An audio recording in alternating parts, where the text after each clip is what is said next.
What's going on, guys? Welcome to my vulnerability assessment presentation.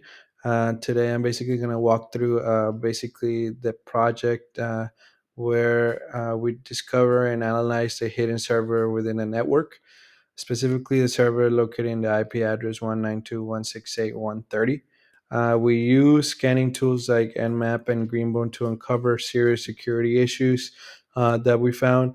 This assessment basically highlights how easily hidden systems can become major vulnerabilities if they're not properly secure. So yeah, let's go ahead and dive into the hidden server. So as far as that goes, the objective of this project was to locate hidden servers and evaluate their security posture. We successfully discovered a Linux server that had multiple critical vulnerabilities. Um, Using Greenbone, also known as OpenVAS, we ran a full scan and found 20 high severities and 10 medium severities issues. Some findings were extremely concerning, like outdated operating systems and also like broken SSL certificates. Um, those are some of the ones that we found. These issues could easily allow trackers to breach the system if left unresolved. This shows the need basically for regular scanning, even for devices you might not realize that they could be exposed. I really enjoyed doing this project just because it basically stresses the importance of scanning. So yeah. Um, the discovery phase began with a full network scan using Nmap. We scanned the entire subnet manually because the hidden server wasn't properly registered in the DNS. Eventually, we found a server at IP 192.168.130 offering services like SSH and HTTPS. Uh, this process basically shows why just relying on documentation is could be dangerous. Um, at the end of the day, attackers don't rely on your DNS entries, so neither should we. Yeah. Other than that, the hidden server was live, accessible, and completely vulnerable to anyone who found it.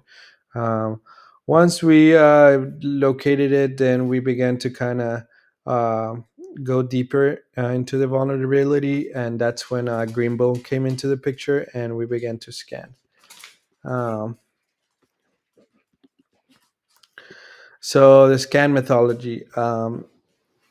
For scanning, we use the full and fast method in Greenbow, targeting all open ports and services. Basically, we understood that the port was 192.168.130, but I think it was better for us to go ahead and scan all open ports. This approach checked for all missing patches, insecure configurations, and encryption weakness. The scanner evaluated the OS services like SSH and web service and the certificates in use. It produced a thorough, I would say, very thorough report listing every finding by severity along with the suggested steps to take care of the issue. Um, Using a tool like Greenboard is a really, really positive thing because this basically helps us ensure that no major categories of vulnerabilities are overlooked. So it helps us prioritize which fixes need immediate attention and which can be scheduled for a later date.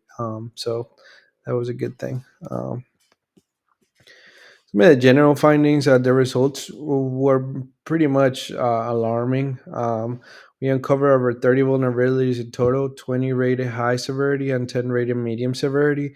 Many of the high findings were related to outdated software, encryption weakness, and misconfigured servers.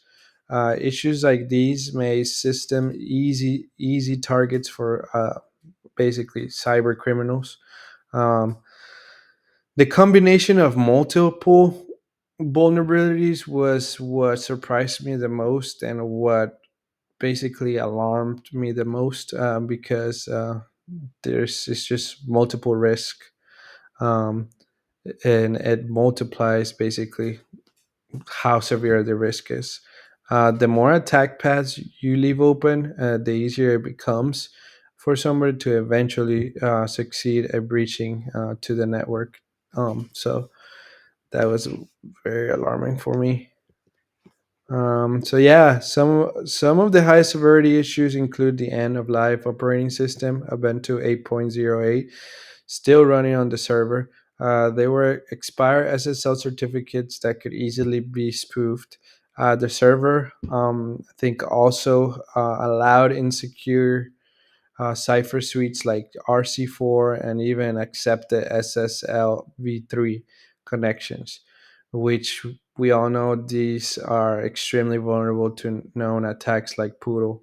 On top of that, the HTTP service lacked critical security headers, and directory listings were exposed to the public. Each of these issues represents a major door left wide open for the attackers. So these are just some of the highlights of the high severity issues, but combined, they create a security nightmare basically for that must obviously get addressed, and that's why we took the initiative to go ahead and scan this on Greenbone.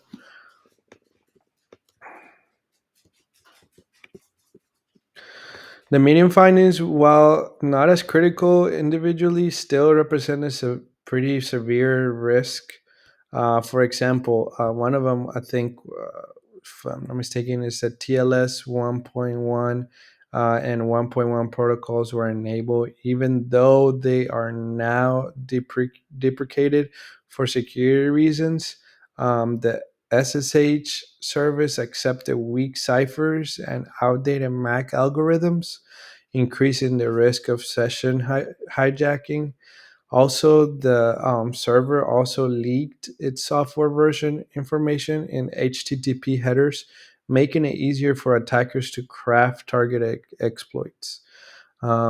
Cookies were detected without secure or HTTP only flags, which makes session hijacking through XSS attacks much feasible. Even though each issue in the medium risk together, they basically become a much higher um, s- severity. Um, yeah.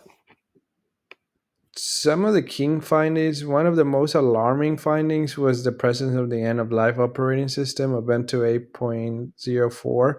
This OS has been unsupported since 2013, meaning no security patches have been issued for over a decade, which is like um, known vulnerabilities like Dirty Cow and Heartbleed remain exploitable on such systems.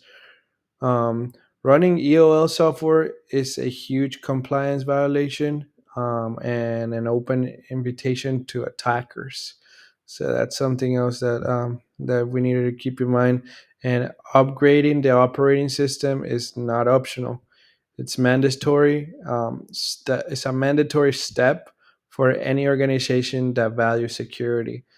So this is definitely something that we found that was key. Every day that basically that the system stays alive, the risk of compromise grows exponentially. So that's one of the findings that we were very crucial on. Uh, Another key finding, the servers SSL and TLS implementation was another major finding. It used expire SSL certificates and accepted connections signed with the outdated SHA-1 algorithm. Worse yet, some certificates were self-signed. meaning they could not be trusted by users browser. SSL v3 was still enabled, which is vulnerable to the Poodle attack, a very serious issue. The solution here is straightforward but urgent. Basically, just replace the certificate with SHA-2 signed ones, enforce TLS 1.2 or higher, and disable SSL v3 completely. Just get rid of it.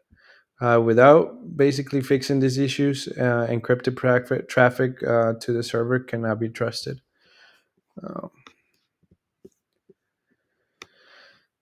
web servers weakness. The web server configuration had multiple security gaps. First is it exposed detailed server version information HTTP headers, which attackers can use to tailor the exploits. It also allowed dangerous HTTP methods like trace and track, which should never be enabled on the production servers. Critical security headers like X-frame options, X-content type options, and strict transport security were missing. Um, so without these, users could basically be vulnerable to clickjacking, meme sniffing, and SSL tripping attacks. So proper web server hardening could close most of these holes with simple configuration changes. Moving to the SSH service, several outdated and insecure options were still active. Weak key exchange algorithms like Diffie-Hellman Group 1, SHA-1 were allowed, as were CB mode ciphers and OMACs like HMAC MD5. These insecure settings make SSH sessions susceptible to interceptions and modifications. Modern best practices nowadays basically demands using strong algorithms like Curve 25519 and SHA-2 max only. Leaving SSH in this state would allow attackers to gain a foothold in the system through brute force and man in the middle attacks. So SSH hardening is one of the most important quick wins an administrator can perform. So yeah.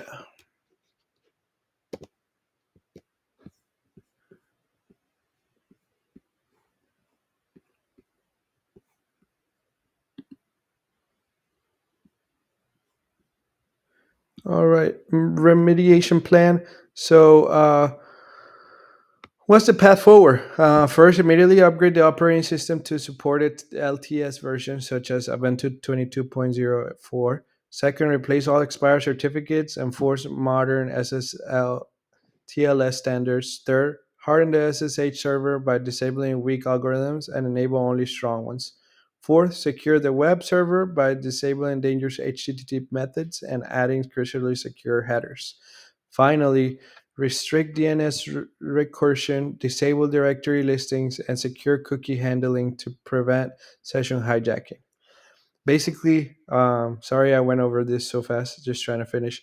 But addressing these issues methodically would greatly reduce the attack surface. In all, the hidden server at 192.168.130 had numerous critical vulnerabilities that made a major risk to the network. Failure to address these weaknesses will almost certainly lead to breach if the servers were exposed to real world threats. So yeah, um, thank you very much for your attention and really enjoyed this project.